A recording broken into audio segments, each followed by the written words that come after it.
బాగా పడింది. అమ్మ బాబోయ్! చూసారా ఏరోప్లేన్ వెళ్తుంది.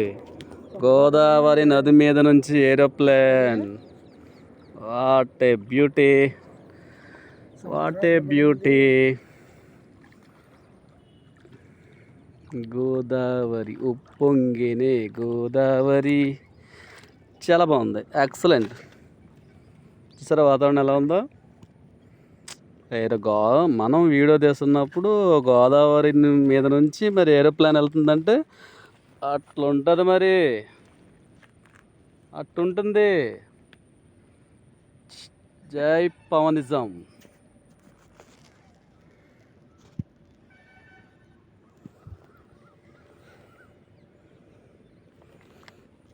జై పవనిజం.